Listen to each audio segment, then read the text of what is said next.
Hello everyone! Good morning, good evening po sa lahat, and welcome back sa aking mini channel.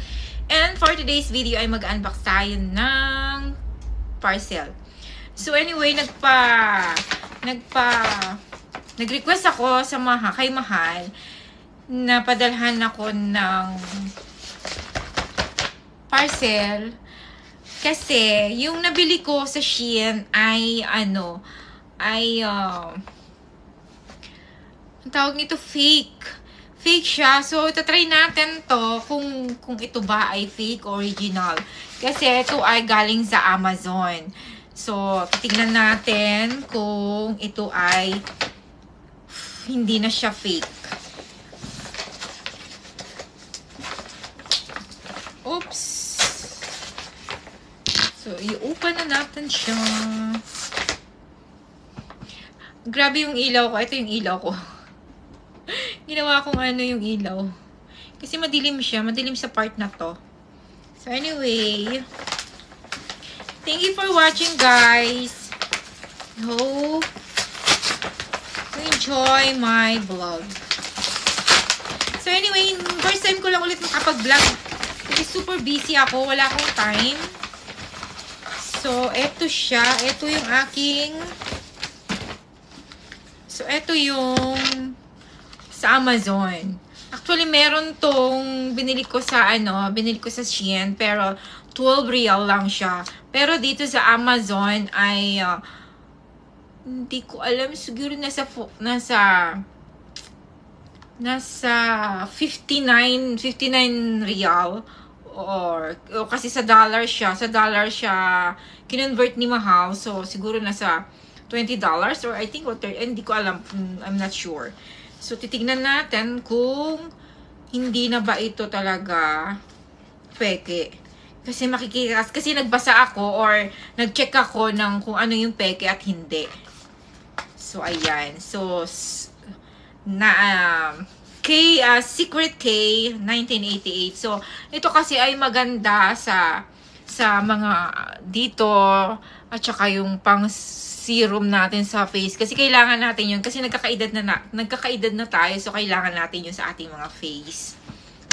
So anyway, ito naman ang ating bubuksan. Hindi ko na naantay si Mahal kasi busy siya, so kailangan ko na itong buksan kasi meron siyang dito, natapon yung pinaka-oil. Ito pala yung Jamaican oil. So ang Jamaican oil ay maganda siya sa face. Maganda rin siya sa hair, pampatubo ng hair. Actually, gumagamit ako ng castor oil. Dati dito, wala na siyang buhok dito. Tingnan nyo ngayon, tumutubo na siya. So, diba, ang cute, ang galing. So, effective talaga ang castor oil. Kailangan consistent lang talaga ang gamit natin. So, titignan natin to. So, try natin tong Black Jamaican oil.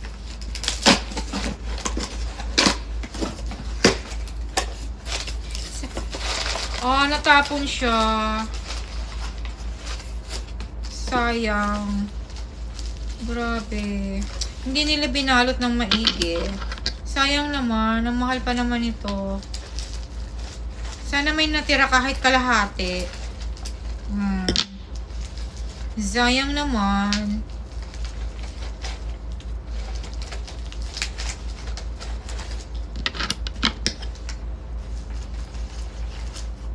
Ay, sayang talaga. Sana mayroon na kalahati. Ay, mo. Kalahati nga siya. Sayang. So, ito yung extra dark Jamaican Black Castor Oil. So, napaka original castor oil. So, kailangan hindi nila sinarang mabuti. Oh, sayang. So, itatry natin to sa balat or sa face. Pantanggal din to ng mga wrinkles, ng mga kasi syempre nagkakaedad na tayo, may mga wrinkles. Ako may wrinkles talaga ako dito, kaya pinipilit kong bumili ng ganto kasi sabi nila, or nag-research kasi ako na ito yung pinaka the best. Tapos hahaluan natin siya ng olive oil or jojoba oil. Ayan. So, sayang naman. Pero, buti na lang kamo. Mga 1/3 pa ang natira sa oil. So, we will try this now. So, tingnan natin to isa. Kasi actually, bubuksan natin to, no? Tingnan natin kung okay na ba siya. So, abangan nyo guys yung part 2 nito. Kasi i-compare ko yung texture ng binili ko sa Amazon at binili ni Mahal sa Amazon tsaka binili ko sa Shein.